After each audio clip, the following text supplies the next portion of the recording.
अच्छा, आवाज़ आ रही है आप लोगों को? Screen share, all right. अच्छा, स्क्रीन भी नज़र आ रही है आप लोगों को?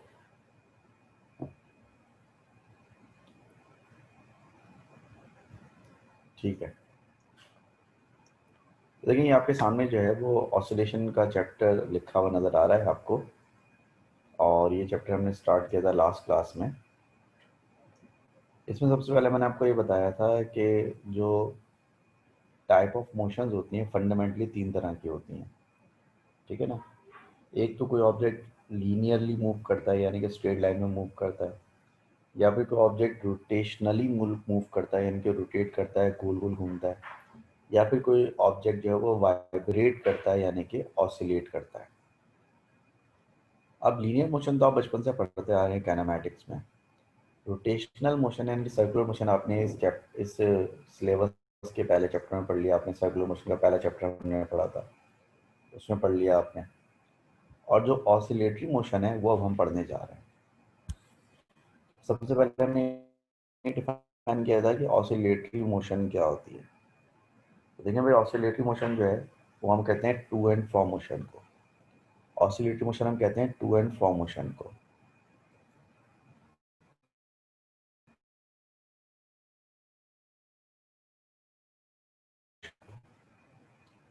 और टू एंड फ्रो मोशन का मतलब है कि अगर आप इधर उधर मूव करें, राइट लेफ्ट मूव करें अगर आप, तो फिर आप उसको ऑसिलेटरी मोशन कहते हैं।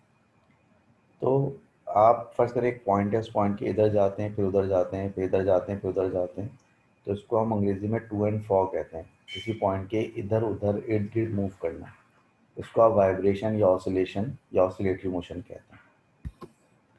फिर हमने डिफाइन किया था कि एक ऑसिलेशन का क्या मतलब है। तो एक ऑसिलेशन को हमने ऐसे डिफाइन किया था कि फर्ज करें कि अगर ओ आपकी ओरिजिनल पोजीशन है, मीन पोजीशन है, और आप ऑसिलेट करते वक्त मैक्सिमम राइट पर जाते हैं, फिर वापस आते हैं, फिर लेफ्ट पर जाते हैं, फिर वापस आते हैं, तो इस तरह से वन ऑसिलेशन कंप्लीट होती है। अब वन ऑसिलेशन कंप्लीट करने के बहुत सारे तरीके हैं, बहुत सारे ऑप्शन हैं। पहला ऑप्शन ये है कि आप ओ से चलना शुरू करते हैं, ओ से पहले ए पे जाते हैं, फिर ए से वापस ओ पर आते हैं, फिर ओ से आप बी पे जाते हैं, और फिर बी से वापस ओ पर आ जाते हैं, तो ये एक ऑसिलेशन है। या आप इसी तरह ओ से चलना शुरू करते हैं, ओ से पहले बी पे जाते हैं, बी से वापस ओ पर आते हैं, फिर ओ से ए पे जाते हैं, और फिर ए से वापस ओ पर आ जाते हैं, तो ये भी एक ऑसिलेशन है। या आप ए से चलना शुरू करते हैं, ए से ओ पे जाते हैं, फिर ओ से बी पे जाते हैं, फिर बी से वापस ओ पर आते हैं, और फिर ओ से वापस ए पर आ जाते हैं, तो ये भी एक ऑसिलेशन है। या आप बी से चलना स्टार्ट करें, बी से पहले ओ पर जाएं, फिर ओ से ए पे जाएं, फिर ए से वापस ओ पर आएँ, और ओ से फिर बी पे जाएं, तो ये भी एक ऑसिलेशन है। ठीक है। पीरियड ऑफ ऑसिलेशन का मतलब ये है कि एक ऑसिलेशन को कंप्लीट करने में कितना टाइम लग रहा है। Time taking to complete one oscillation is called period of oscillation, या फिर टाइम पीरियड, और इसको हम सेकंड्स में जो है वो मेजर करते हैं। उसके बाद फ्रीक्वेंसी ऑफ ऑसिलेशन का मतलब ये है कि आप पर यूनिट टाइम, यानी कि एक सेकंड में कितनी दफ़ा ऑसिलेट करते हैं, how many times you oscillate, or how many times or how many oscillations are completed in 1 second or per unit time.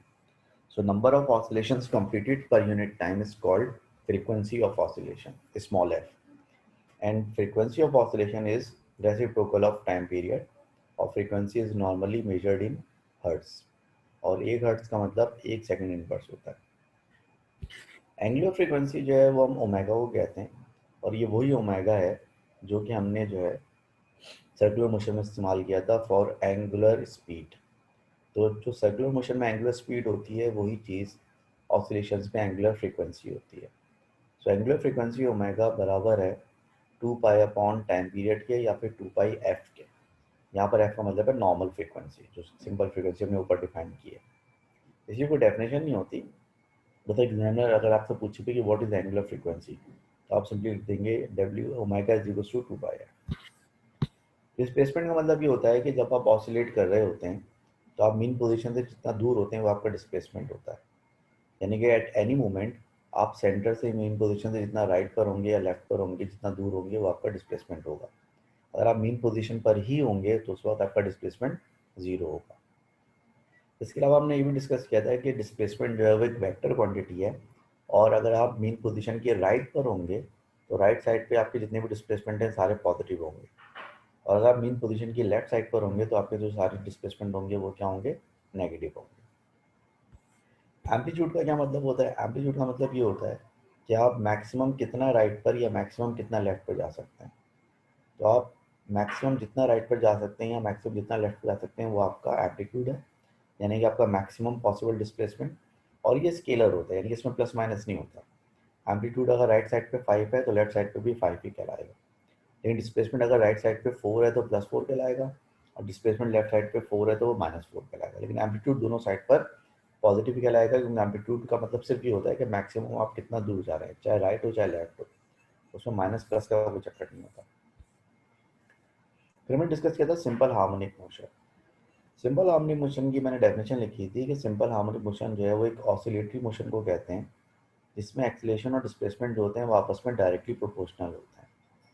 Simple harmonic motion जो है वो हम एक तरह की ऑसिलेटरी मोशन को कहते हैं, जिसमें एक्सीलरेशन और डिस्प्लेसमेंट आपस में डायरेक्टली प्रोपोर्शनल होते हैं, लेकिन एक दूसरे के ऑपोजिट होते हैं। या दूसरे अल्फाजों में, जो एक्सीलरेशन होता है सिंपल हार्मोनिक मोशन में, वो हमेशा सेंटर की तरफ होता है, हमेशा मीन पोजीशन की तरफ होता है। अब इस डेफिनेशन को मैंने एक एग्जाम्पल के जरिए एक्सप्लेन किया था, जिसमें मैंने सिंपल पेंडुलम की एग्जाम्पल ली थी, फिर आपको एक्सप्लेन किया था कि किस तरह से एक्सीलरेशन जो है डिस्प्लेसमेंट के डायरेक्टली प्रोपोर्शनल है, लेकिन दोनों जो है वो एक दूसरे के ऑपोजिट है। और इसको हमने समराइज इस तरह से किया था कि ए प्रोपोर्शनल है -x के, यानी कि ए जो है वो x के, x का मतलब यहाँ पर डिस्प्लेसमेंट है, यानी कि ए जो है वो डिस्प्लेसमेंट के प्रोपोर्शनल है। माइनस का मतलब ये है कि दोनों एक दूसरे के ऑपोजिट है। फिर मैंने आपको सिंपल हार्मोनिक मोशन की कुछ एग्जांपल दी थी। उस एग्जांपल में मैंने जो है वो आपको एक स्प्रिंग मास सिस्टम की एग्जांपल दी थी, जिसमें हमने प्रूफ किया था कि एक्सप्रेशन जो है वो प्रोपोर्शनल है -x के, यानी कि स्प्रिंग मास सिस्टम की जो मोशन थी वो सिंपल हार्मोनिक मोशन थी। ठीक है, तो हमने डिस्कस ये किया था कि अगर हम जो है वो एक्सीलरेशन और डिस्प्लेसमेंट का अगर ग्राफ बनाएं for a simple harmonic motion, तो अगर हम एक्सीलरेशन और डिस्प्लेसमेंट का ग्राफ बनाएं for a simple harmonic motion, तो ग्राफ स्ट्रेट लाइन बनेगा, ओरिजिन से पास होगा, लेकिन उस ग्राफ का ग्रेडियंट नेगेटिव होगा। उस ग्राफ का ग्रेडियंट नेगेटिव होने की वजह मैं समझाता हूँ। पहली बात तो ये ग्राफ स्ट्रेट लाइन और ओरिजिन से इसलिए पास हो रहा है क्योंकि एक्सीलरेशन और डिस्प्लेसमेंट आपस में डायरेक्टली प्रोपोर्शनल है। जब दो चीज़ आपस में डायरेक्टली प्रोपोर्शनल होती हैं तो उनका ग्राफ हमेशा स्ट्रेट लाइन बनता है और ओरिजिन से पास होता है। लेकिन इस ग्राफ का ग्रेडियंट नेगेटिव हमेशा क्यों होगा? इस ग्राफ का ग्रेडियंट इसलिए नेगेटिव होगा हमेशा क्योंकि जहाँ जहाँ एक्सीलरेशन पॉजिटिव होगा वहाँ वहाँ डिस्प्लेसमेंट नेगेटिव होगा, और जहाँ जहाँ डिस्प्लेसमेंट पॉजिटिव होगा वहाँ वहाँ एक्सीलरेशन नेगेटिव होगा, क्योंकि ये हमारी सेकंड कंडीशन है सिंपल हार्मोनिक मोशन के लिए कि एक्सीलरेशन और डिस्प्लेसमेंट एक दूसरे के ऑपोजिट होना चाहिए। तो इसलिए इसका ग्राफ हमेशा सूरत में ऐसा बनेगा, और वो मैंने आपको एक्सप्लेन भी किया, लिखा हुआ है यहाँ पर कि what features of the graph show that it is a simple harmonic motion। तो फीचर्स ऑफ ग्राफ जो कि ये शो कर रहे हैं कि सिंपल हार्मोनिक मोशन है, उसमें पहला फीचर ये है कि since graph is a straight line through origin, therefore acceleration and displacement are directly proportional, and the gradient of graph is negative, which means acceleration and displacement are always in opposite direction।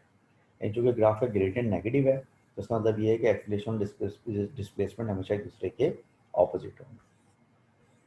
यानी कि मैं इस graph को अगर बनाऊं इस तरह पे थे तो इसमें आपको ये देखना पड़ेगा, ठीक है, इस ग्राफ का जो मैक्सिमम डिस्प्लेसमेंट है दोनों तरफ वो एम्पलीट्यूड कहलाएगा। सिंपल हार्मोनिक मोशन के लिए भी ज़रूरी होता है कि इस ग्राफ में दोनों तरफ एम्पलीट्यूड जो है वो क्या हो, बराबर हो, या दोनों तरफ जो मैक्सिमम एक्सीलरेशन की वैल्यू वो भी बराबर हो, वरना सिंपल हार्मोनिक मोशन नहीं बन पाएगी, पीरियोडिक मोशन नहीं बन पाएगी।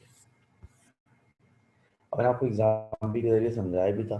कभी देखिए मसला ये है कि हमने एक ग्राफ बनाया जो कि स्ट्रेट लाइन है, ओरिजिन से पास हो रहा है, लेकिन दोनों तरफ का मैक्सिमम एक्सीलरेशन और दोनों तरफ का मैक्सिमम डिस्प्लेसमेंट जो है वो अलग अलग है। ये सिंपल हार्मोनिक मोशन नहीं है। और एक ग्राफ ऐसा भी है जिसमें दोनों तरफ मैक्सिमम एक्सीलरेशन और मैक्सिमम डिस्प्लेसमेंट बराबर है, लेकिन ग्राफ स्ट्रेट लाइन नहीं है, तो इसलिए ये भी सिंपल हार्मोनिक मोशन नहीं है। ऑलराइट, उसके बाद फिर ये शबाना का जिक्र आ गया था बीच में, आप लोगों को मैंने मैसेज वैसेज करने को बोला था शायद इस तरह से, आप लोगों ने कर भी दिया होगा मैसेज। जिन खुश नसीबों ने कर दिया होगा वो ग्रुप में ऐड हो गए होंगे या होने वाले होंगे, और जिन्होंने नहीं किया होगा वो पूरे साल आप मैसेज करते रहेंगे मुझे। यस सादरशी साहब, आप क्या कह रहे हैं भाई? सादरशी साहब कह रहे हैं कि सर हमने ए डायरेक्टली प्रोपोर्शनल टू -x से आगे नहीं पढ़ा था। अबे भाई कैसी बातें कर रहे हो? तुमने ये प्रोपोर्शनल टू -x से आगे नहीं नहीं पढ़ा था। क्या लिखा है मैंने, ये तुम लोगों की क्लास का लेक्चर है ये? अच्छा, मैं आप लोगों को एक चीज़ बताऊं, मुझे मुझे एक शक है आप लोगों पे ना। मुझे आप लोगों पे ये शक है कि आप में से बहुत सारे लोग जो है ना, वो 11 बजे क्लास लीव करके चले जाते हैं, समझते हैं क्लास खत्म हो गई। हालांकि जो हमारी क्लास है वो 10 to 11:30 है। क्लास हमारी 11 बजे खत्म नहीं होती है। ये जो मंडे की क्लास और वेडनेसडे की क्लास है, ये 11 बजे खत्म नहीं होती है, 11:30 बजे खत्म होती है। तो कहीं ऐसा तो नहीं है कि आप लोग जो है वो 11:30 बजे भाग गए हो?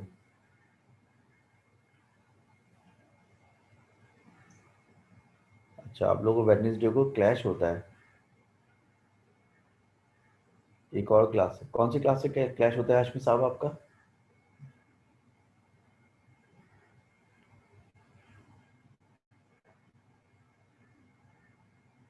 कंप्यूटर से क्लैश होता है आपका? तो भाई कॉलेज वाले से बोलो ना, क्या है क्लैश खत्म करें भाई।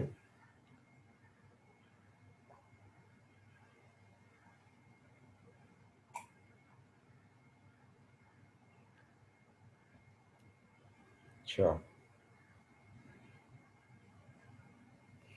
अमल दरामद नहीं हो रहा है। हाँ, आपने कोशिश अच्छी की है, लेकिन आप गलत उर्दू बोल रहे हैं। जब आप किसी से कोई रिक्वेस्ट करते हैं तो उस पर अमल दरामद नहीं होता। अमल दरामद तो ऑर्डर पे होता है कि भाई मैंने ऑर्डर दिया, इस पर अमल दरामद कराना है आपको। अमल दरामद को बेसिक अंग्रेजी में कहते हैं इम्प्लीमेंटेशन। तो इम्प्लीमेंटेशन तो किसी सेट रूल की या किसी लॉ की होती है ना। आप ये बोल रहे हैं कि कोई मेरी सुनवाई नहीं हो रही। कोई सुनवाई का मतलब है कि मुझे कोई अटेंशन, मतलब मेरी बात को अहमियत नहीं दे रहा कोई। चले खैर, इसका मैं सोल्यूशन निकालता हूँ, बताता हूँ आप लोगों को।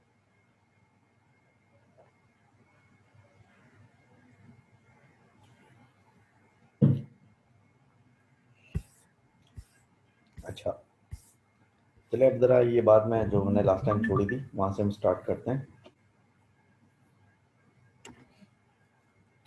देखिए, सूरत कुछ ऐसी है कि अगर फ़र्ज़ करें एक चीज़ ऑसिलेट कर रही है, और उसका फ़र्ज़ करें कि मीन पोजीशन उसकी ओ है और राइट एक्सट्रीम पोजीशन उसकी ए है, और लेफ्ट एक्सट्रीम पोजीशन उसकी क्या है? लेफ्ट एक्सट्रीम पोजीशन उसकी बी है।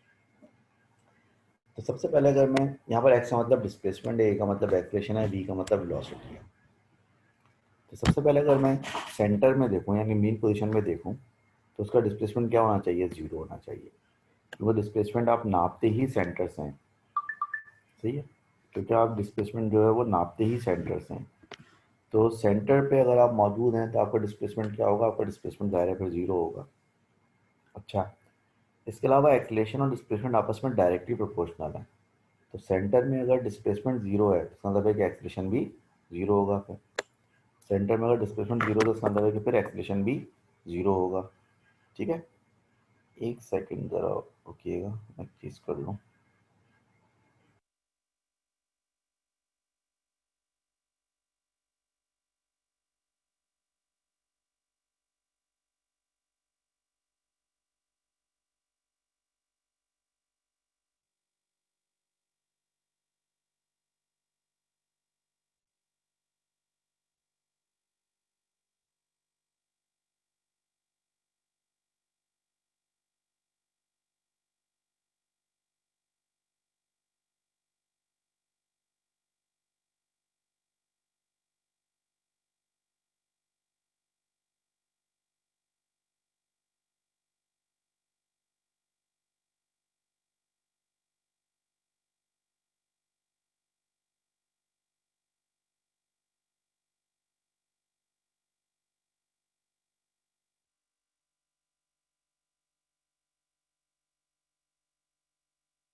अच्छे भी देने हैं।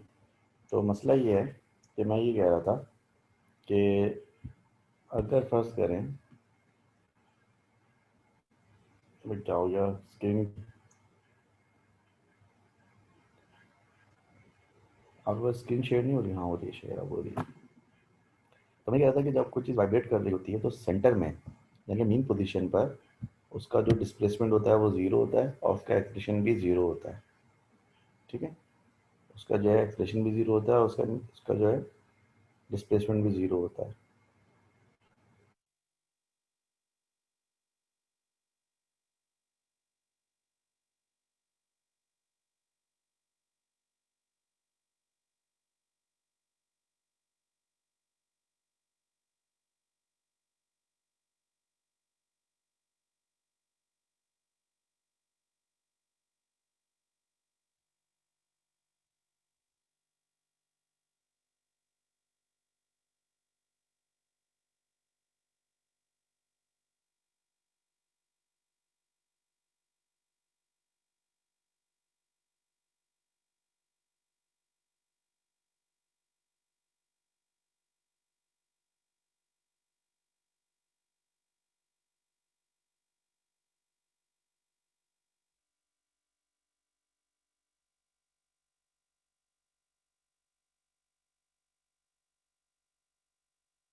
हाँ भाई, आवाज़ वापस आई मेरी या नहीं आई?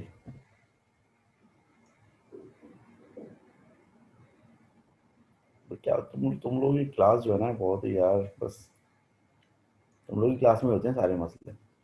सुबह से लेकर दोपहर 4 बजे तक क्लास लेता रहता हूँ, किसी क्लास में कोई इशू नहीं आता, तुम्हारी क्लास में सारे इश्यूज आते हैं। आवाज़ आ रही है? आ रही है आवाज़, गुड।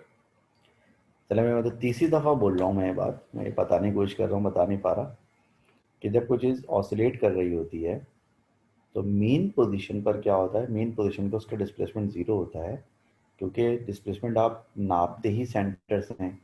तो अगर आप सेंटर में होंगे तो इसका मतलब है कि आपका डिस्प्लेसमेंट ज़ीरो होगा। अब सेंटर में आपका डिस्प्लेसमेंट ज़ीरो होगा, जब आप ए पे जाएंगे राइट साइड पर तो आपका डिस्प्लेसमेंट मैक्सिमम होगा, और जब आप बी पे जाएंगे तो भी आपका डिस्प्लेसमेंट मैक्सिमम होगा।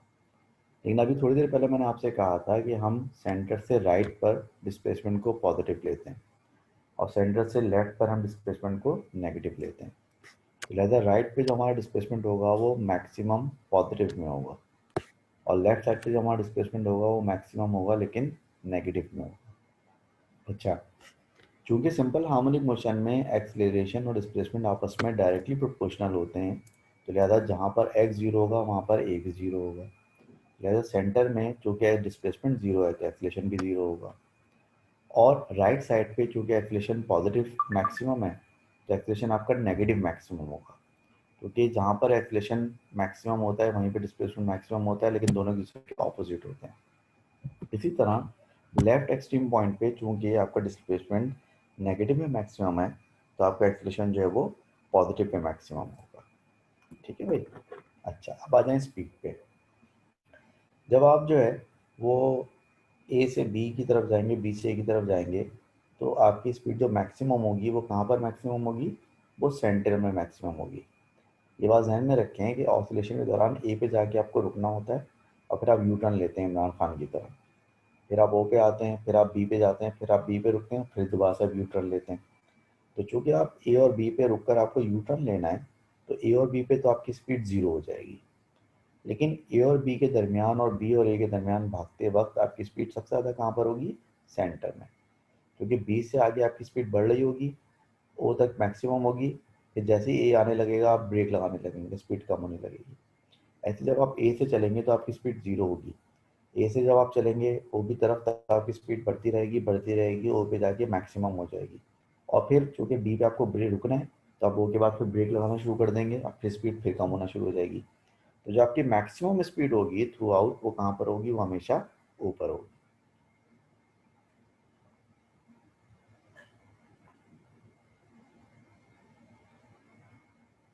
ठीक है भाई। अच्छा अब देखें, राइट साइड पर मीन पोजीशन की राइट साइड पर डिस्प्लेसमेंट पॉजिटिव है, एक्सीलरेशन नेगेटिव है, और मीन पोजीशन की लेफ्ट साइड पर डिस्प्लेसमेंट नेगेटिव है और एक्सीलरेशन पॉजिटिव है। अब रह गया सवाल वेलोसिटी का। वेलोसिटी पॉजिटिव नेगेटिव जो होगी ना, उसका ताल्लुक इस बात से नहीं है कि आप राइट साइड पे हैं लेफ्ट साइड पे हैं। वेलोसिटी आपकी पॉजिटिव नेगेटिव उस सूरत में होगी कि देखा जाएगा कि आपकी डायरेक्शन क्या है। अगर आपकी डायरेक्शन जो है वो बी से ए की तरफ है, यानी कि आप चाहे बी से ओ के दरमियान किसी जगह पर हो, चाहे ओ से ए के दरमियान हो, लेकिन अगर आपका मुंह ए की तरफ है, अगर आप सीधे हाथ की तरफ मूव कर रहे हैं एट एनी पॉइंट, तो आपकी वेलोसिटी हमेशा क्या ली जाएगी, हमेशा पॉजिटिव ली जाएगी, चाहे आप किसी भी जगह पर हो। और अगर आप ए से बी की तरफ मूव कर रहे हैं, यानी कि आपका मुंह बी की तरफ है, चाहे आप किसी भी पॉइंट पर हो, यानी आपका मुंह अगर बी की तरफ है, अगर आपकी डायरेक्शन लेफ्ट साइड की तरफ है, तो फिर आपकी वेलोसिटी नेगेटिव वेलोसिटी कहलाएगी। ठीक है। तो एक्सीलरेशन और डिस्प्लेसमेंट तो बड़ा सिंपल है, सेंटर से राइट पर सारे डिस्प्लेसमेंट पॉजिटिव हैं, सारे एक्सीलरेशन नेगेटिव हैं, और सेंटर से लेफ्ट की तरफ सारे डिस्प्लेसमेंट नेगेटिव हैं और सारे एक्सीलरेशन पॉजिटिव हैं। लेकिन वेलोसिटी का जो ताल्लुक है वो राइट या लेफ्ट होने से नहीं है, बल्कि वेलोसिटी का ताल्लुक जो है वो आपकी आपकी डायरेक्शन किस तरह से होने से। अगर आपकी डायरेक्शन राइट साइड पर है, चाहे आप जो है वो किसी भी पॉइंट पर हो, यानी कि अगर आप बी से ए की तरफ जा रहे हो तो आपकी वेलोसिटी को पॉजिटिव लिया जाएगा, और अगर आप ए से बी की तरफ जा रहे हो तो आपकी वेलोसिटी को नेगेटिव लिया जाएगा। ठीक है भाई। अच्छा एक चीज़ और, जहाँ पर वेलोसिटी मैक्सिमम होगी वहाँ पर काइनेटिक एनर्जी भी ज़ाहिर है क्या होगी, काइनेटिक एनर्जी भी मैक्सिमम होगी, और जहाँ पे वेलोसिटी जीरो होगी ज़ाहिर है वहाँ पर काइनेटिक एनर्जी भी क्या होगी, जीरो होगी। और law of conservation of energy के हिसाब से जहाँ पर काइनेटिक एनर्जी मैक्सिमम होगी वहाँ पे पोटेंशियल एनर्जी क्या होगी, वो जीरो होगी, और जहाँ पे काइनेटिक एनर्जी जीरो होगी वहाँ पे पोटेंशियल एनर्जी क्या होगी, मैक्सिमम होगी। वहाँ पे पोटेंशियल एनर्जी क्या होगी भाई, वहाँ पे पोटेंशियल एनर्जी मैक्सिमम होगी। ठीक है। तो तय क्या पाया, तय पाया भाई कि जब आप मीन पोजीशन ऊपर होते हैं, जब आप मीन पोजीशन के एक्सट्रीम पोजीशन राइट पे चले जाते हैं, जब आप एक्सट्रीम पोजीशन बी पर चले आते हैं, तो सेंटर में आपका डिस्प्लेसमेंट ज़ीरो होता है, आपका एक्सीलरेशन ज़ीरो होता है, और आपकी पोटेंशियल एनर्जी भी ज़ीरो होती है। तीन चीज़ें ज़ीरो होती हैं सेंटर में, डिस्प्लेसमेंट, एक्सीलरेशन और पोटेंशियल एनर्जी, ये तीनों ज़ीरो होते हैं। और दो चीज़ें मैक्सिमम होती हैं, वेलोसिटी मैक्सिमम होती है और काइनेटिक एनर्जी जो है वो मैक्सिमम होती है। तो सिंपल हार्मोनिक मोशन के दौरान जब आप ऑसिलेट कर रहे होते हैं तो मेन पोजीशन पे तीन चीज़ें ज़ीरो होती हैं, डिस्प्लेसमेंट, एक्सेलरेशन और पोटेंशियल एनर्जी, और दो चीज़ें मैक्सिमम होती हैं, वेलोसिटी और काइनेटिक एनर्जी। इसी तरह जब आप राइट एक्सट्रीम पोजीशन पर होते हैं तो आपका डिस्प्लेसमेंट जो होता है वो मैक्सिमम होता है, लेकिन पॉजिटिव में मैक्सिमम होता है। आपका एक्सेलरेशन भी मैक्सिमम होता है, लेकिन वो नेगेटिव में मैक्सिमम होता है। और आपकी पोटेंशियल एनर्जी होती है वो भी मैक्सिमम होती है, लेकिन इसमें प्लस माइनस का चक्कर नहीं होता, बिकॉज पोटेंशियल एनर्जी या काइनेटिक एनर्जी जो है वो एक स्केलर क्वांटिटी है। तो पोटेंशियल एनर्जी या काइनेटिक एनर्जी में हमेशा वैल्यू प्लस में ही होगी, माइनस में कभी नहीं होगी, because it is a scalar quantity, इसमें डायरेक्शन का कोई मसला ही नहीं है। इसी तरह राइट एक्सट्रीम पोजीशन में जो वेलोसिटी होती है वो ज़ीरो होती है, और जो काइनेटिक एनर्जी होती है वो भी क्या होती है, वो भी ज़ीरो होती है राइट एक्सट्रीम पोजीशन पर। लेफ्ट एक्सट्रीम पोजीशन पर आ जाएंगे तो डिस्प्लेसमेंट यहाँ पर भी मैक्सिमम होगा, लेकिन यहाँ पर डिस्प्लेसमेंट मैक्सिमम होगा वो नेगेटिव में मैक्सिमम होगा। ऐसे ही एक्सीलरेशन जो होगा वो भी मैक्सिमम होगा, लेकिन एक्सीलरेशन जो मैक्सिमम होगा ये पॉजिटिव में मैक्सिमम होगा, क्योंकि एक्सीलरेशन और डिस्प्लेसमेंट एक दूसरे के ऑपोजिट होते हैं। पोटेंशियल एनर्जी यहाँ पर भी मैक्सिमम होगी, और अगेन वो प्लस में ही मैक्सिमम होगी, क्योंकि वेक्टर जो है वो नहीं है, ये स्केलर है, तो इसमें प्लस माइनस का चक्कर नहीं होता। लेफ्ट एक्सिस पोजिशन पर आपकी स्पीड 0 आएगी, क्योंकि यहाँ पे आपको रुक कर यू टर्न लेना है, और चूंकि यहाँ पर आपकी इंस्टेंटली आपकी स्पीड 0 होगी एट दिस इंस्टेंट, तो काइनेटिक एनर्जी भी क्या होगी, 0 होगी। ये हमारे पूरे डिस्कशन की समरी है। और इस पूरे डिस्कशन की समरी से हमें करना क्या है कि यहाँ पर हमें कुछ ग्राफ्स स्केच करना है। यहाँ पर हमें कुछ ग्राफ्स स्केच करने हैं, और हमें 5 तरह के ग्राफ्स स्केच करने हैं सिंपल हार्मोनिक मोशन के लिए। यहाँ पर हमें 5 तरह के ग्राफ जो स्केच करने फॉर सिंपल हार्मोनिक मोशन। एक जो हम ग्राफ स्केच करेंगे वो हम करेंगे डिस्प्लेसमेंट अगेंस्ट टाइम। एक ग्राफ हम स्केच करेंगे एक्सीलरेशन अगेंस्ट टाइम। एक ग्राफ हम स्केच करेंगे वेलोसिटी अगेंस्ट टाइम। एक ग्राफ हम स्केच करेंगे काइनेटिक एनर्जी अगेंस्ट टाइम। और एक ग्राफ हम स्केच करेंगे पोटेंशियल एनर्जी अगेंस्ट टाइम। तो ये 5 तरह के ग्राफ्स हैं जो कि हमें समझने चाहिए for a simple harmonic motion. तो किसी भी सिंपल हार्मोनिक मोशन के लिए 5 तरह के ग्राफ समझना ज़रूरी है। Displacement against time graph, acceleration against time graph, velocity against time graph, kinetic energy against time graph and potential energy against time graph. अब जो है कौन सा ग्राफ किस शेप का बनेगा, ठीक है, कौन सा ग्राफ जो है वो किस शेप का बनेगा, वो इस बात पर डिपेंड करता है, ठीक है, वो इस बात पर डिपेंड करता है कि आप ऑसिलेट किस तरह से कर रहे हो, ठीक है, आप जो किस तरह से ऑसिलेट कर रहे हो। हमारे पास ऑसिलेशन करने का जो हिसाब किताब होता है वैसा होता है कि हमारी मेन पोजीशन होती है, राइट एक्सट्रीम पोजीशन होती है, और लेफ्ट एक्सट्रीम पोजीशन होती है, ऐसे ही होता है ना। अब हमारे पास ऑसिलेट करने के 4 तरीके मैंने आपको बताए थे। पहला तरीका होता है कि आप ओ से ए जाते हैं, फिर ए से वापस ओ आते हैं, फिर बी जाते हैं, फिर बी से वापस ओ आते हैं। या आप ओ से बी जाते हैं, बी से वापस ओ आते हैं, फिर ए जाते हैं, फिर वापस ओ आ जाते हैं।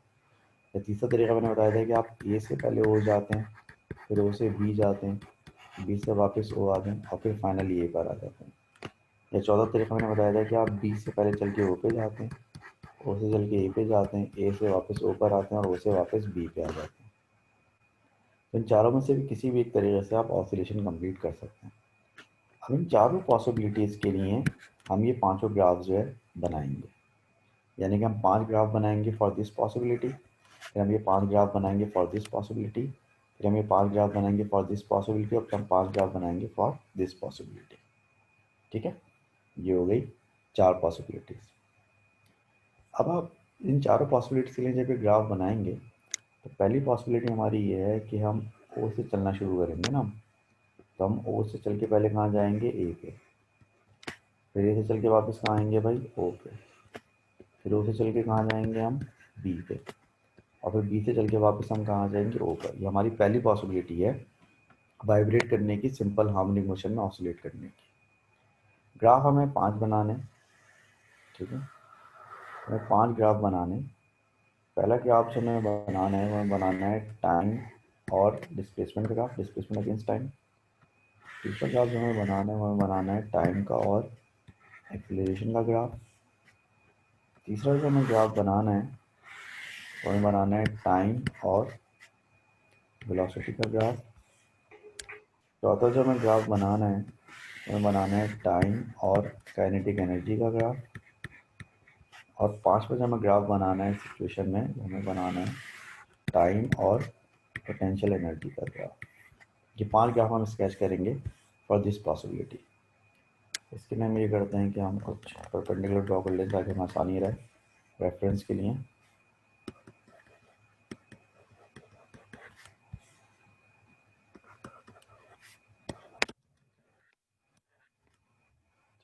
थोड़ा सा साइज छोटा कर लूँ ताकि ग्राफ बनाने में आसानी रहे थोड़ी सी।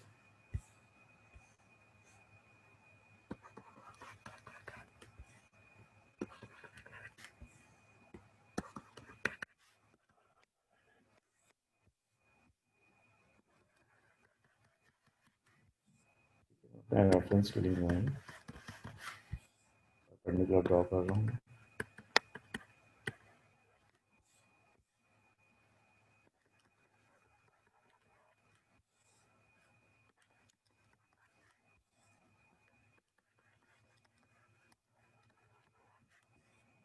है भाई। अब देखिए हम जो है पहली पॉसिबिलिटी के लिए ग्राफ बना रहे हैं, डिस्प्लेसमेंट टाइम ग्राफ पहले हम बना लेते हैं। हम स्टार्ट कर रहे हैं ओ से। ज़रा ये याद रखें कि ओ पे हमारा डिस्प्लेसमेंट ज़ीरो होता है, ए पे डिस्प्लेसमेंट पॉजिटिव मैक्सिमम होता है और बी पे डिस्प्लेसमेंट नेगेटिव मैक्सिमम होता है। जब हम ग्राफ प्लॉट करना शुरू करेंगे, स्केच करना, ओ का डिस्प्लेसमेंट क्या होता है, ज़ीरो होता है। ए पे डिस्प्लेसमेंट मैक्सिमम होता है पॉजिटिव में, फिर ओ पे डिस्प्लेसमेंट फिर से ज़ीरो होता है, और फिर बी पे डिस्प्लेसमेंट नेगेटिव में मैक्सिमम होता है, और ओ पे डिस्प्लेसमेंट फिर से ज़ीरो हो जाता है। सही है भाई। ओ पे डिस्प्लेसमेंट ज़ीरो है, ए पर मैक्सिमम पॉजिटिव है, ओ पे फिर ज़ीरो है, बी पे नेगेटिव मैक्सिमम है, ओ और ओ पे फिर ज़ीरो। तो जब ये ग्राफ आप स्केच करेंगे तो ग्राफ इस तरह का शेप बनेगा, यानी एक सिंपल साइन वेव बन जाएगी लाइक दिस। एक सिंपल साइन वेव बन जाएगी लाइक दिस। ये हमने डिस्प्लेसमेंट टाइम ग्राफ स्केच कर लिया for the first possibility. Acceleration time graph अगर देखें हम, तो एक्सीलरेशन का मामला ये होता है कि एक्सीलरेशन डिस्प्लेसमेंट के साथ होता है लेकिन उसके ऑपोजिट होता है। यानी कि सेंटर में डिस्प्लेसमेंट जीरो है तो सेंटर में एक्सीलरेशन भी जीरो है। ए पर डिस्प्लेसमेंट पॉजिटिव में मैक्सिमम है तो एक्सीलरेशन नेगेटिव में मैक्सिमम होगा, और बी पर डिस्प्लेसमेंट नेगेटिव में मैक्सिमम है तो एक्सीलरेशन पॉजिटिव में मैक्सिमम होगा। तो लिहाजा सेंटर में यानी कि ओ पर एक्सीलरेशन जीरो हो गया, ए पर डिस्प्लेसमेंट पॉजिटिव में मैक्सिमम है तो एक्सीलरेशन नेगेटिव में मैक्सिमम होगा, फिर ओ पे डिस्प्लेसमेंट जीरो है तो एक्सीलरेशन जीरो होगा, बी पे डिस्प्लेसमेंट नेगेटिव में मैक्सिमम है और एक्सीलरेशन पॉजिटिव में मैक्सिमम है, और जीरो पे ओ पे एक्सीलरेशन भी जीरो है। तो उसका भी साइन का ग्राफ बनेगा लेकिन उसका उलट। यानी आप देखें तो ए और ए का ग्राफ जो है वो एक दूसरे का बिल्कुल मिरर इमेज है, रिफ्लेक्शन है एक दूसरे की। वेलोसिटी की बात कर लेते हैं। ओ पे पहला पॉइंट चाहिए, ओ पे हमारी वेलोसिटी मैक्सिमम होती है। अगर आप देखें इस कन्वेंशन को तो ओ पे हमारी वेलोसिटी क्या होती है, मैक्सिमम होती है।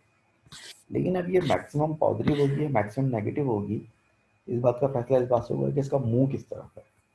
तो देखिए हम जो ग्राफ प्लॉट कर रहे हैं उसमें हमारा पॉइंट जो है ओ से ए शिफ्ट हो रहा है, यानी ऑब्जेक्ट का मुंह ए की तरफ है क्योंकि ओ के बाद उसको ए पे पहुंचना है ना। तो अगर आपका मुंह ए की तरफ होगा यानी कि आपका मुंह का राइट साइड पर होगा तो आप वेलोसिटी को क्या लेते हैं, पॉजिटिव लेते हैं। तो इस वक्त जो आप ये ओ पे पॉइंट लेंगे ये आप पॉजिटिव पे मैक्सिमम लेंगे, क्योंकि मेन पोजीशन पर वेलोसिटी मैक्सिमम होती है, और चूंकि इसका मुंह ए की तरफ है, क्योंकि इसकी डायरेक्शन ए की तरफ है तो ये मैक्सिमम पॉजिटिव होगी। और मुझे कैसे पता चला कि इसका मुंह ए की तरफ है, क्योंकि ओ के बाद जो मेरा अगला पॉइंट है वो ए है, और चूंकि ओ के बाद मेरा अगला पॉइंट ए है तो इसका मतलब ये हुआ कि ये ए की तरफ मूव कर रहा है, तो उसकी वेलोसिटी ओ पर मैक्सिमम पॉजिटिव होगी। ए पे पहुंच के क्या हो जाएगी, ए पे पहुंच के जीरो हो जाएगी। फिर जब दोबारा ऊपर आएगा तो उसकी स्पीड फिर से मैक्सिमम हो जाएगी, लेकिन अब ये नेगेटिव में मैक्सिमम होगी। और ये नेगेटिव में क्यों मैक्सिमम है, क्योंकि इस ओ के बाद इसको बी पे जाना है, यानी कि इसका मुंह बी की तरफ है, इसका मुंह उल्टे हाथ की तरफ है, लेफ्ट साइड की तरफ है, तो इसलिए नेगेटिव में मैक्सिमम होगी। बी पे पहुँच कर ये फिर जीरो हो जाएगी, और ओ पर पहुँच के फिर पॉजिटिव मैक्सिमम हो जाएगी, क्योंकि अब की दफ़ा ये ओ से फिर दोबारा रखना जाएगा, फिर ये ए पे जाएगा। तो लिहाजा आपको जो वेलोसिटी टाइम ग्राफ बनेगा कुछ ऐसा बन जाएगा।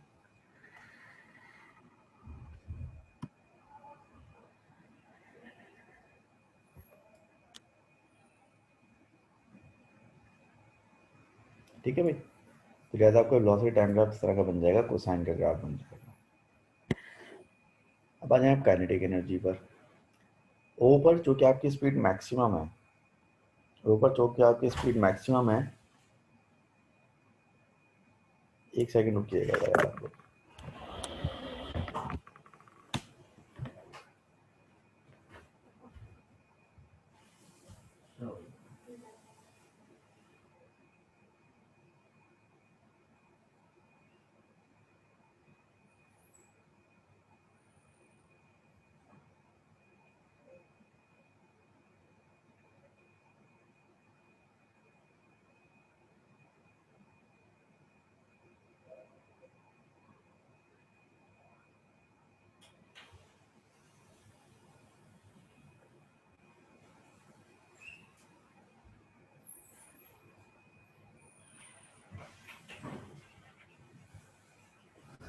अच्छा देखिए ऊपर हमारी जो है क्योंकि वेलोसिटी मैक्सिमम होती है, चूंकि ओ पे हमारी वेलोसिटी मैक्सिमम होती है, तो ओ पे हमारी काइनेटिक एनर्जी भी मैक्सिमम होगी।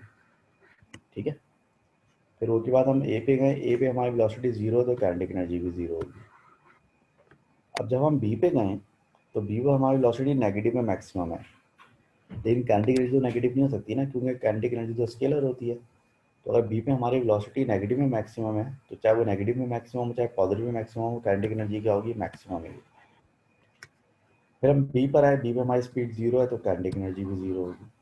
और फिर ओ पे दोबारा हमारी स्पीड मैक्सिमम हो गई, तो फिर से काइनेटिक एनर्जी मैक्सिमम हो गई। ठीक है, तो लिहाजा आपकी जो है काइनेटिक एनर्जी का ग्राफ कुछ इस तरह का बन जाएगा।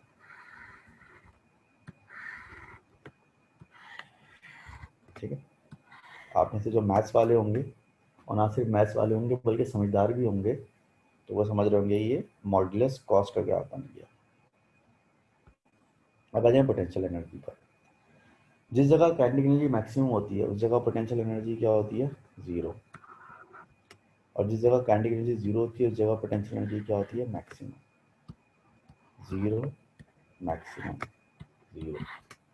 तो लिहाजा पोटेंशियल एनर्जी का ग्राफ इस तरह से बन जाएगा।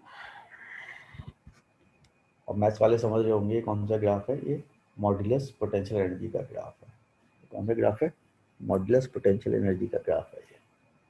ठीक है भाई, कह रहा है विंडोज एक्टिवेट कर लें, चोरी की विंडोज यूज करेंगे तो यही होगा। ठीक है भाई, तो ये आपका जो है मॉडुलस उसका ग्राफ बन गया। वाला आप में से जो बायो वाले हैं वो टेंशन नहीं ले, मॉडुलस मॉडुलस का हमें कुछ नहीं करना है, मैं तो सिर्फ ऐसे ही बस कमेंट्री कर रहा हूँ उसके ऊपर। मकसद कहने का ये हुआ कि पहली पॉसिबिलिटी के लिए पांचों ग्राफ इस शेप के बनेंगे।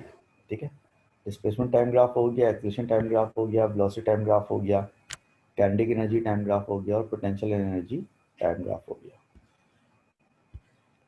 दूसरी पॉसिबिलिटी क्या है हमारी, दूसरी पॉसिबिलिटी है कि हम ओ से ए नहीं जाएंगे, बल्कि हम ओ से पहले बी जाएंगे, और बी के बाद वापस ओ आएंगे, फिर ए जाएंगे, और फिर ए से वापस ओ पर आ जाएंगे। इस तरह से पांचों ग्राफ हमें इस पॉसिबिलिटी के लिए भी बनाना है। देखिए, पहला ग्राफ जो हमारा होगा वो होगा टाइम अगेंस्ट डिस्प्लेसमेंट का, दूसरा ग्राफ हमारा होगा टाइम अगेंस्ट एक्सीलरेशन का, तीसरा ग्राफ हमारा होगा टाइम अगेंस्ट वेलोसिटी का, और चौथा ग्राफ हमारा होगा टाइम अगेंस्ट काइनेटिक एनर्जी का, और पांचवा ग्राफ हमारा होगा टाइम अगेंस्ट पोटेंशियल एनर्जी का। हमने परपेंडिकुलर ड्रॉ कर लिया, फिर हम थोड़ा छोटा बना लेंगे ग्राफ ताकि सिंगल स्क्रीन में नज़र आ जाए सारे। हमने रेफरेंस के लिए परपेंडिकुलर ड्रॉ कर लिया हमने से। अब जाए ग्राफ पे। ओ पे डिस्प्लेसमेंट क्या होता है, ओ पे डिस्प्लेसमेंट जीरो होता है। बी पे डिस्प्लेसमेंट नेगेटिव में मैक्सिमम होता है, फिर ओ पे डिस्प्लेसमेंट जीरो होता है, फिर ए पे डिस्प्लेसमेंट पॉजिटिव में मैक्सिमम होता है, और फिर दोबारा ओ पे डिस्प्लेसमेंट जीरो होता है। तो इसका जो ग्राफ बन जाएगा वो इस शक्ल का बन जाएगा, ये साइन का ग्राफ बन जाएगा नेगेटिव में। एक्सीलरेशन का मामला ये होता है कि ए पे ओ पे एक्सीलरेशन जीरो होता है, बी पे एक्सीलरेशन पॉजिटिव में मैक्सिमम होता है। यानी कि जहाँ पर जो है वो डिस्प्लेसमेंट नेगेटिव होगा वहाँ पे एक्सीलरेशन पॉजिटिव होगा, क्योंकि दोनों एक दूसरे के ऑपोजिट होते हैं।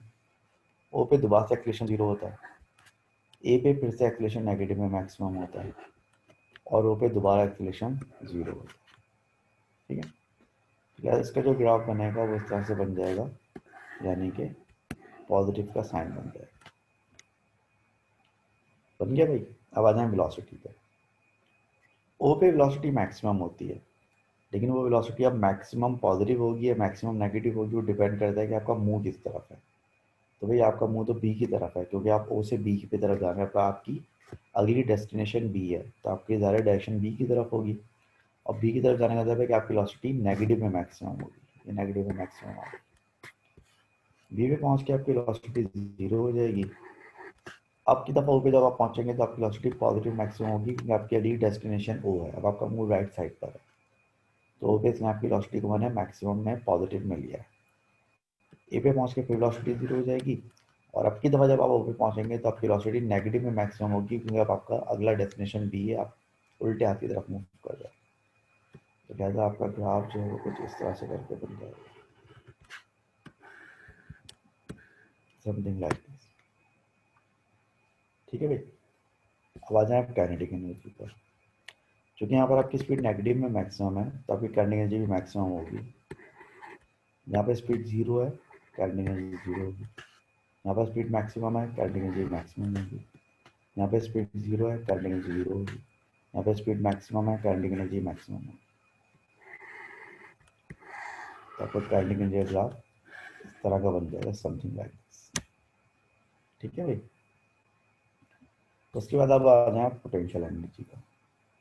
जहाँ पे काइनेटिक मैक्सिमम होती है पोटेंशियल जीरो होती है, और जहाँ पे काइनेटिक जीरो होती है वहाँ पे पोटेंशियल मैक्सिमम होती है। यहाँ पे काइनेटिक मैक्सिमम है, पोटेंशियल जीरो होगी। यहाँ पे काइनेटिक जीरो है, पोटेंशियल मैक्सिमम होगी। यहाँ पे काइनेटिक मैक्सिमम है, पोटेंशियल जीरो होगी। तो लिहाजा आपका ग्राफ इस तरह का बन जाएगा कुछ। ठीक है भाई, तो ये आपके पांचों ग्राफ्स हो गए फॉर द सेकंड सिचुएशन। जब आप ओ से बी की तरफ, बी से ओ की तरफ, ओ से ए की तरफ और ए से ओ की तरफ जाओगे तो फिर पांचों ग्राफ्स ऐसे बनेंगे। अब हम तीसरी पॉसिबिलिटी डिस्कस करते हैं, जिसमें हम स्टार्ट करेंगे ए से मूव करना। हम ए से जाएंगे बी पर, सॉरी ओ पे, ओ से जाएंगे बी पर, बी से वापस आएंगे ओ पर, और ओ से फाइनली हम फिर से ए पर आ जाएंगे।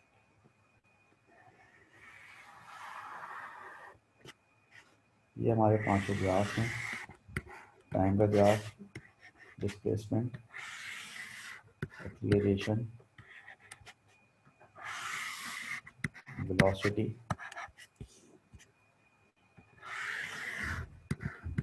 Kinetic energy and finally potential energy. Perpendicular draw कर लेते हैं अपना रेफरेंस के लिए।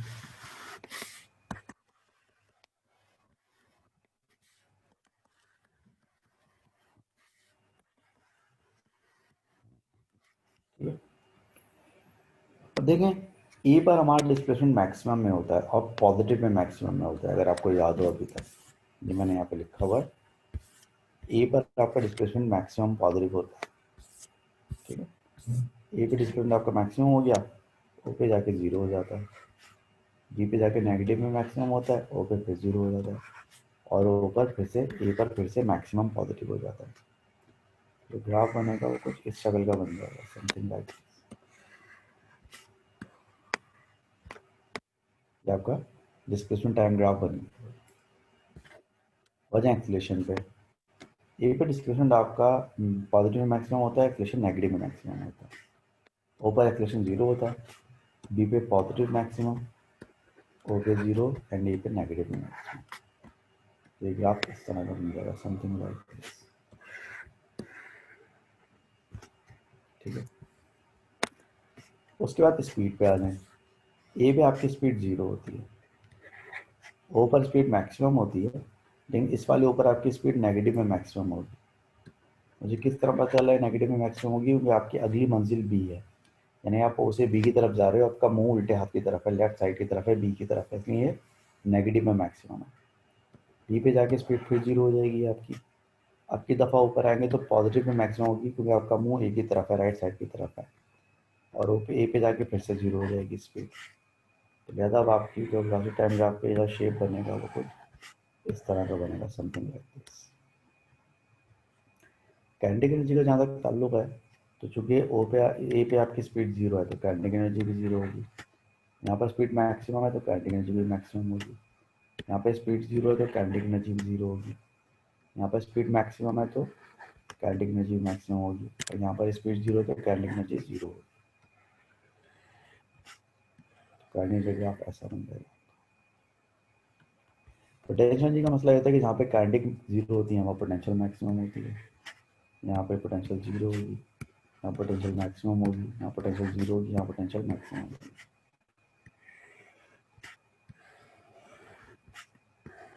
तो ग्राफ बन गया इस चीज। ठीक है, तो इस वाली सिचुएशन के लिए जो ग्राफ बनेंगे पांचों वो इस जगह के बन जाएंगे। बन गए, ऑलराइट। चौथी जो पॉसिबिलिटी हमारे पास है वो ये है कि आप बी से चलना शुरू करें, बी से ओ पे जाएं, फिर ओ से ए पे जाएं, फिर ए से वापस ऊपर आएँ और फाइनली बी पे चल जाएं। तो हम इस वाली पॉसिबिलिटी के लिए भी इसी तरह से पांचों ग्राफ प्लॉट करने की कोशिश करते हैं। पहला ग्राफ हम बनाएंगे किसका, टाइम अगेंस्ट डिस्प्लेसमेंट। दूसरा ग्राफ हम बनाएंगे टाइम अगेंस्ट एक्सेलरेशन। तीसरा ग्राफ हम बनाएंगे टाइम अगेंस्ट वेलोसिटी। चौथा ग्राफ हम बनाएंगे काइनेटिक एनर्जी अगेंस्ट टाइम। पांचवा ग्राफ हम बनाएंगे potential energy against time. Perpendicular draw करेंगे।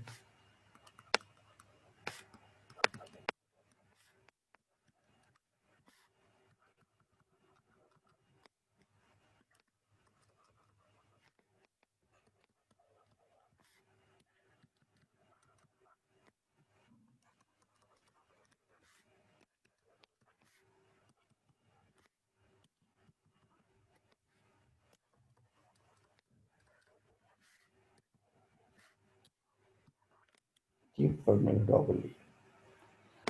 अब देखेंगे बी पे हमारा डिस्प्लेसमेंट नेगेटिव में मैक्सिमम होता है, ओ पे डिस्प्लेसमेंट जीरो होता है, ए पे मैक्सिमम पॉजिटिव होता है, ओ पे जीरो होता है, बी पे नेगेटिव में मैक्सिमम होता है।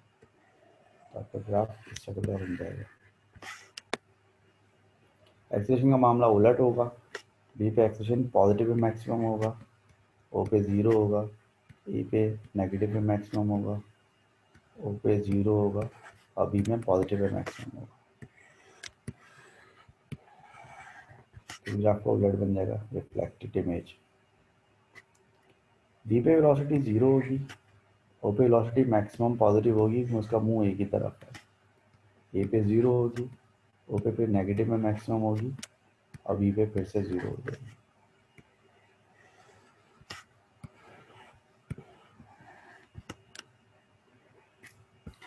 काइनेटिक एनर्जी जो है वो चूंकि स्पीड जीरो है ओ पे, तो काइनेटिक एनर्जी जीरो होगी, यहाँ पर मैक्सिमम होगी, यहाँ पे जीरो होगी, यहाँ पर मैक्सिमम होगी, यहाँ पे फिर से जीरो होगी। पोटेंशियल एनर्जी का मामला क्या होता है, जहाँ काइनेटिक जीरो होती है पोटेंशियल मैक्सिमम होती है, जहाँ मैक्सिमम होती है वहाँ ये जीरो होती है। तो उसका ग्राफ इस तरह से बन जाएगा, समथिंग लाइक दिस। ठीक है भाई, तो ये आपने चारों पॉसिबिलिटीज के लिए ये पांचों ग्राफ बना लिया आपने। Displacement time graph, acceleration time graph, velocity time graph, kinetic energy time graph and potential energy time.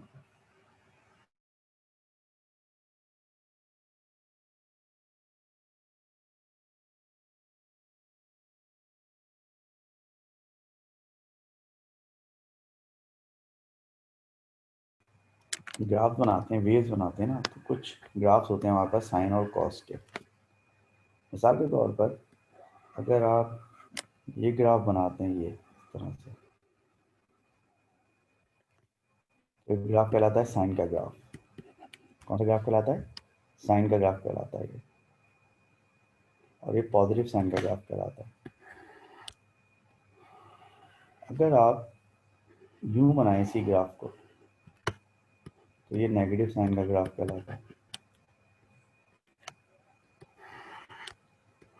अगर ये वाला ग्राफ बनाए, तो ये वाला ग्राफ पॉजिटिव कॉस का ग्राफ कहलाता है। और अगर आप ये वाला ग्राफ बनाए, ये वाला ग्राफ नेगेटिव कॉस का ग्राफ कहलाता है। ठीक है, तो ये वाला ग्राफ नेगेटिव कॉस का ग्राफ कहलाता है। ठीक है, अब होता ये है कि अगर आपने एक्स एक्सिस पे टाइम दिया हुआ है सारे ग्राफ, आपने इन सारे ग्राफ के एक्सिस पे टाइम दिया हुआ है और वाई एक्सिस पे कोई क्वांटिटी ली है, सालों पे क्वांटिटी का नाम है वाई।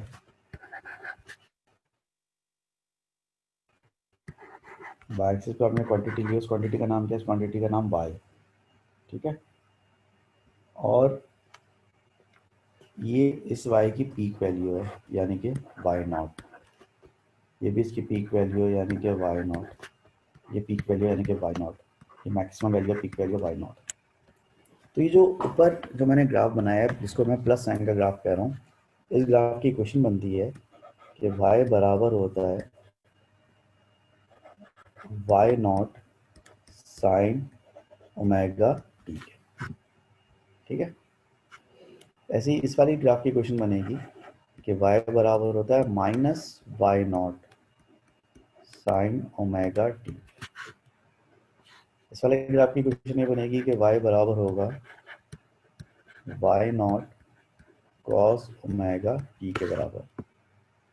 और इस वाली ग्राफ की क्वेश्चन बनेगी कि y बराबर होगा minus y naught cos omega t के बराबर। हो गया। अब ये जो है ना, ये ग्राफ्स के जो फॉर्मूले हैं और ये जो ग्राफ के शेप हैं, आपको अपने जो आपने वर्क किया है इसके ऊपर फिट करना है आपको। मिसाल के तौर पर ये सबसे पहला वाला ग्राफ हमने बनाया था, ये जो आपको नज़र आ रहा है डिस्प्लेसमेंट टाइम ग्राफ, ये वाला ग्राफ मैं कह रहा हूँ। ये जो हमने ग्राफ बनाया है, ये ग्राफ इन चारों में से कौन सा ग्राफ बनता है? पहला वाला ग्राफ बनता है, इनके साइन का ग्राफ बनता है। तो बेसिकली ये पॉजिटिव साइन का ग्राफ है। अब पॉजिटिव साइन का जो ग्राफ होता है उसकी इक्वेशन ये होती है कि y equals to y not sine omega t, ये इसकी इक्वेशन होती है। तो y की जगह कौन सी क्वांटिटी है? x। तो y नॉट की जगह क्या आएगा? x नॉट, और ये आ जाएगा साइन ओमेगा टी। तो इस सिचुएशन में जो डिस्प्लेसमेंट टाइम ग्राफ की इक्वेशन बनेगी वो क्या बनेगी? x is equal to x not sine omega t. ये जो ग्राफ बन रहा है ये नेगेटिव साइन का ग्राफ बन रहा है। ये रहा आपका नेगेटिव साइन का ग्राफ, दूसरा वाला नेगेटिव साइन का ग्राफ। और नेगेटिव साइन के ग्राफ की इक्वेशन है y is equal to minus y not sine omega T.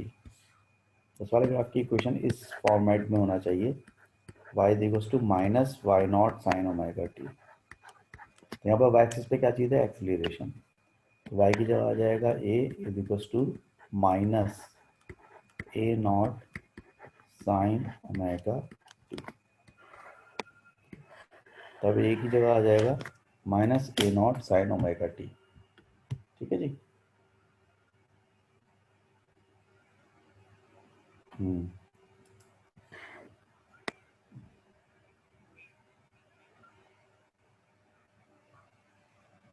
कितनी है? कितनी पेमेंट है?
ऑलराइट, तो मैं ये कह रहा था कि इसकी इक्वेशन बनेगी a is equal to minus a not sine omega t. ठीक है सर जी भाई। सर ये ओमेगा टी कहाँ से आया? अच्छा सवाल है, ओमेगा टी कहाँ से आया? देखिए ये असल में ओमेगा टी ऐसे आया कि एक्चुअली जो ये इक्वेशन होती है ना, ये जो हम इक्वेशन बनाते हैं इसमें साइन और कॉस जो होते हैं ना, ये इक्वेशन इस तरह से होती है कि y is equal to y not sine theta होता है। बेसिकली मैथ्स में होता है ना साइन थीटा कॉस थीटा, जो ट्रिग्नोमेट्रिक रेशियोज होते हैं आपके। अब इसमें हमने थीटा को बेसिकली हमने रिप्लेस कर दिया है। कैसे रिप्लेस कर दिया है? हमने सर्कुलर मोशन में पढ़ा था कि ओमेगा बराबर होता है थीटा अपॉन टाइम के, यानी कि एंगुलर डिस्प्लेसमेंट अपॉन टाइम के बराबर होता है। तो यहाँ से जो एंगुलर डिस्प्लेसमेंट थीटा है वो किसके बराबर हुआ? ओमेगा टी के बराबर। तो बेसिकली इन सारे फॉर्मूलों में हमने थीटा को रिप्लेस कर दिया ओमेगा टी से। तो ये साइन थीटा कॉस थीटा से क्या बन गया? Sign omega T cos omega t. तो ये भी अर्षित साहब बात समझ में आ गई? यानी सर बेसिकली एक और सवाल ये है कि जो हमेशा राइट साइड में जो हम लोग डिस्प्लेसमेंट जो पॉजिटिव ले रहे हैं वो हमेशा हाँ मतलब कि राइट साइड में ही होगी पॉजिटिव, हाँ, ये हम देखो सर, सपोज कर रहे हैं। देखो मसले होता है कि पॉजिटिव नेगेटिव कुछ भी नहीं होता, ये तो हमारा रेफरेंस होता है बस एक। ठीक है ना? जब हम बोलते हैं कि भाई इसका स्कोर -2 हो गया, तो फिजिकली दिखाया है तो -2 का कोई मतलब नहीं है। तो बेसिकली जब हम ये कहते हैं ना कि उस बंदे ने 2 का डिस्प्लेसमेंट कवर किया है और उसने -2 का डिस्प्लेसमेंट कवर किया है, तो हम ये बताना चाह रहे हैं कि दोनों ने ऑपोजिट डायरेक्शन में डिस्प्लेसमेंट कवर किया है। अब दोनों में से किसी एक को तो आपको पॉजिटिव लेना होगा ना, मतलब तो आप डिसाइड करोगे ना कौन पॉजिटिव है कौन नेगेटिव है। तो हमने राइट साइड को बस पॉजिटिव अज्यूम किया हुआ है, समझ में मेरी बात। जी जी यानी ठीक है। कि हमने जो है वो एक किसी ना किसी को तो पॉजिटिव अज्यूम करना है ना भाई। आप लेफ्ट को पॉजिटिव कह लो, आप, मुझे कोई एतराज नहीं है, लेकिन प्रॉब्लम पता है क्या होगा? प्रॉब्लम ये होगा कि सबका स्टैंडर्ड सेम होना चाहिए ना। Are you getting my point? यानी कि अगर आप राइट को पॉजिटिव समझते हो, मैं लेफ्ट को पॉजिटिव समझता हूँ, तो हम एक पॉइंट पे हम एग्री कैसे करेंगे? मैं जिसको प्लस लिख रहा हूँ आप माइनस लिख रहोगे, मैं जिसको माइनस लिख रहा हूँ आप प्लस लिख रहोगे। तो हमने सिर्फ एक पॉइंट ऑफ एग्रीमेंट बनाया हमने कि भाई हम राइट को पॉजिटिव लेंगे, लेफ्ट को नेगेटिव। ये कोई मतलब खुदा ना खास्ता कोई आसमानी जो है वो कोई रूल नहीं है, कोई यूनिवर्सल ये कोई लॉ नहीं है। ये बस हमने अज्यूम कर लिया, बस हमने एक स्टैंडर्ड बना दिया कि भाई हम राइट वाले को पॉजिटिव लिया करेंगे, लेफ्ट वाले को नेगेटिव लिया करेंगे, दैट्स इट बस। और इसकी कोई इतनी सिग्निफिकेंस नहीं है। आगे चलते हैं। ये जो ग्राफ है हमारा, इसका शेप अगर आप देखें तो इस शेप यहाँ से आइडेंटिफाई करें, इसका शेप ये वाला है, यानी कि कोसाइन का graph y equals to y naught cos omega t. तो इसकी जो इक्वेशन बननी चाहिए इस फॉर्मेट पे, y equals to y naught cos omega t. इसकी इक्वेशन इस फॉर्मेट पे बनना चाहिए। तो y की जगह क्या आएगा? y की जगह आएगा v, वाई नॉट की जगह क्या आएगा? v नॉट कॉस ओमेगा, ठीक है। इसकी इक्वेशन बन जाएगी y is equals to sorry v is equals to v not cos omega t. ये इक्वेशन हो जाएगी। अच्छा, ये जो दोनों शेप है ना, वैसे तो मैथ्स वाले तो समझ गए मॉड्यूलस कॉस का जो शेप है और ये मॉड्यूलस साइन का शेप है। इन दोनों की इक्वेशन हमने लिखे हैं, they are not the part of syllabus. यहाँ पर आ जाएं आप। ये जो आपको नजर आ रहा है ये वाला ग्राफ, आपको नजर आ रहा होगा कि नेगेटिव साइन का ग्राफ है। ये रहा नेगेटिव साइन का ग्राफ, और इसकी इक्वेशन बनती है y equals to minus y not sine omega t. इसकी इक्वेशन क्या बनती है? y equals to minus y not sine omega t. तो इसकी इक्वेशन आपको इस पैटर्न पे लिखनी होगी, y is equals to minus y not sine omega t के पैटर्न पे इसकी इक्वेशन लिखनी होगी आपको। तो y की जगह है कि है आपकी क्वांटिटी x, तो आप लिखेंगे x is equals to minus x not sine omega t. तो इस वाली पॉसिबिलिटी की इक्वेशन बनेगी x is equals to minus x not sine omega t. ये जो ग्राफ आपको नजर आ रहा है, आपको साफ नजर आ रहा है कि ये पॉजिटिव साइन का ग्राफ है। पॉजिटिव साइन का ग्राफ है तो इसकी इक्वेशन बनेगी a is equals to a not sine omega t. इसकी इक्वेशन बनेगी a is equals to a not sine omega t. ये वाला ग्राफ जो है ये नेगेटिव कॉस का ग्राफ है, तो इसकी इक्वेशन बनेगी v is equals to minus v not cos omega, और ये दोनों हम बनाएंगे। आगे चलें। ये वाला ग्राफ अगर आप देखें तो ये पॉजिटिव कॉस का ग्राफ है, यानी कि ये वाला ग्राफ है।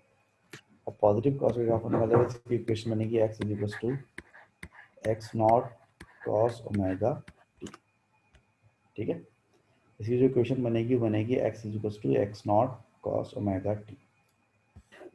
ये वाला जो ग्राफ है ये नेगेटिव कॉस का ग्राफ है, तो इसकी इक्वेशन बनेगी a is equals to minus a not cos omega t. ये नेगेटिव कॉस का ग्राफ है तो इसकी इक्वेशन बनेगी a is equals to minus a not cos omega t. तीसरा जो ग्राफ है ये साइन का ग्राफ है, नेगेटिव साइन का ग्राफ है, तो इसकी इक्वेशन बनेगी v is equals to minus v not sine omega t. इसकी इक्वेशन बनेगी minus v not sine omega t, v is equals to minus v not sine omega t. और ये हम काइनेटिक और पोटेंशियल ग्राफ की equation नहीं लिख रहे हैं। इधर देखें आप, तो पहला ग्राफ जो है वो नेगेटिव कॉस का ग्राफ है, तो इसकी इक्वेशन बनेगी x is equals to minus x not cos omega t. ये जो ग्राफ है ये पॉजिटिव कॉस का ग्राफ है, तो इसकी इक्वेशन बनेगी a is equals to a not cos omega t. इसको देखें b को, तो इसकी जो इक्वेशन बनेगी वो प्लस साइन की बनेगी, तो ये बनेगा v is equal to v not sine omega t. अब काइनेटिक और पोटेंशियल एनर्जी के ग्राफ की इक्वेशन हम नहीं लिख रहे, ठीक है। तो ये हमने हर तरह का ग्राफ बना लिया, उसका शेप बना लिया, उसके पीछे जो लॉजिक है वो समझ ली, इवन एक इसकी इक्वेशन तक लिख ली, जो कि प्योरली मैथमेटिकल इक्वेशन है, but sometimes it becomes useful in physics. वैसे आप लोगों को ये ए लेवल की फिजिक्स पढ़ के आइडिया हो गया होगा कि जिसका मैथ्स अच्छा होता है उसको फिजिक्स पढ़ने में कंपैरेटिवली एडवांटेज रहता है। ये अलग बात है कि ज़्यादा अच्छे ग्रेड बायो वाले लेकर आते हैं, लेकिन है कि मैथ्स अगर आपका अच्छा हो तो आपको फिर भी ज़रा थोड़ा सा समझने में आसानी रहती है। बाकी ग्रेड लाने का ताल्लुक जो है वो मेहनत से भी है, और आई थिंक कि ओवरऑल बायो वाले ज़्यादा मेहनत के आदी होते हैं, तो ये वजह है कि आमतौर पर बायो वालों के ग्रेड ज़्यादा अच्छे आते हैं। एनीवेज, पाल मेहनत करें, ग्रेड सबके अच्छे आ सकते हैं। देखिए बहुत सारे कीड़े मकोड़े मैंने आपको बना के दिए in the name of graphs of simple harmonic motion. ये सारे पॉसिबल ग्राफ, सारे पॉसिबल शेप, और सबकी इक्वेशन सब कुछ मैंने लिखा दिया, ठीक है।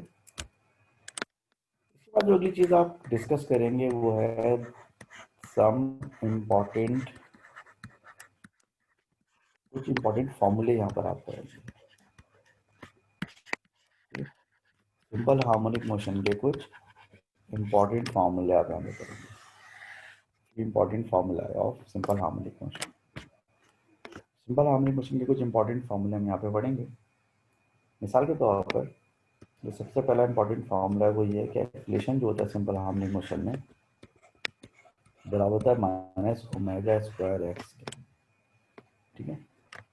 यहाँ पर ए का मतलब क्या है, यहाँ पर ए का मतलब है एक्सीलरेशन,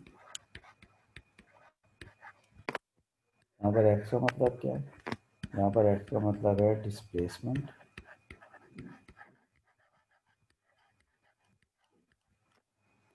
यहाँ पर ओमेगा का मतलब क्या है, यहाँ पर ओमेगा का मतलब है एंगुलर फ्रीक्वेंसी यानी कि 2 पाई आर।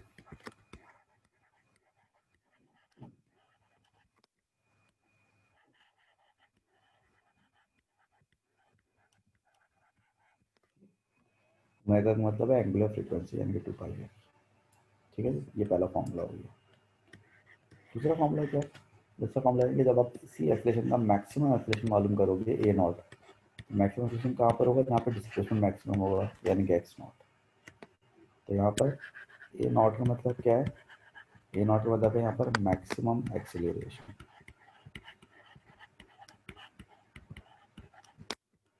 एक्स नॉट का मतलब क्या है, एक्स नॉट का मतलब है यहाँ पर एम्पलीट्यूड, ठीक है।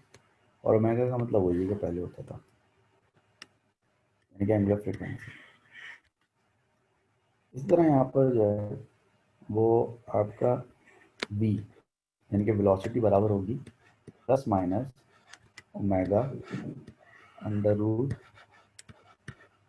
X not square minus x square, ठीक है। यहाँ पर v का मतलब क्या है, वेलोसिटी,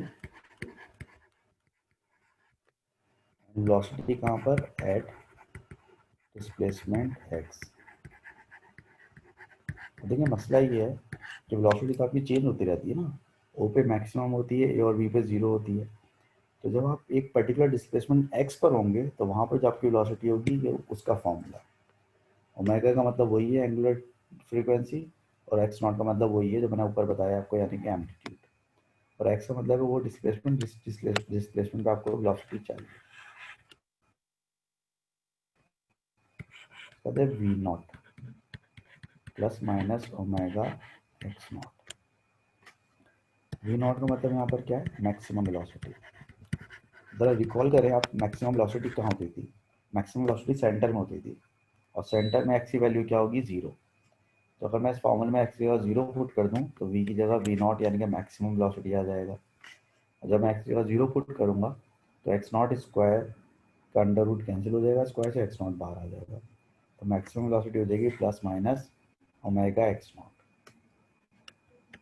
इसका जो अगला फॉर्मूला है वो फॉर्मूला आपका है काइनेटिक एनर्जी का। देखिए काइनेटिक एनर्जी बराबर होती है हाफ एम वी स्क्वायर के, काइनेटिक एनर्जी बराबर होती है हाफ एम वी स्क्वायर के, वी की वैल्यू ऊपर लिखी हुई है plus minus omega under root x not square minus x square. बस पूरी वैल्यू पे आप स्क्वायर करेंगे तो प्लस माइनस का स्क्वायर प्लस हो जाएगा, ओमेगा का स्क्वायर ओमेगा स्क्वायर हो जाएगा, अंडर रूट पे स्क्वायर करेंगे तो अंडर रूट गायब हो जाएगा, तो ब्रैकेट के अंदर बचेगा x not square minus x square. तो ये आपका काइनेटिक एनर्जी का फॉर्मूला बन गया फॉर सिंपल हार्मोनिक मोशन। यानी कि अगर कोई भी ऑब्जेक्ट जो है वो सिंपल हार्मोनिक मोशन में होगा तो उसकी काइनेटिक एनर्जी जो है वो इस फॉर्मूले से निकाली जाएगी, half m omega square x not square minus x square. जो छठी चीज़ है वो क्या है, छठी चीज़ ये है कि मैक्सिमम काइनेटिक एनर्जी कितनी होगी। देखिए मैक्सिमम काइनेटिक एनर्जी सारे वहीं पर होगी जहाँ स्पीड मैक्सिमम होगी, और स्पीड मैक्सिमम होती है सेंटर में, और सेंटर में एक्स की वैल्यू क्या होती है, जीरो। मैक्सिमम काइनेटिक में जब आप एक्स की वैल्यू जीरो पुट करेंगे तो ये बचेगी half m omega square x not square. तो जो मैक्सिमम काइनेटिक एनर्जी आपकी बराबर होती है half m omega square x not square. तो भाई 6 फॉर्मूले मैंने आपको बताया टोटल।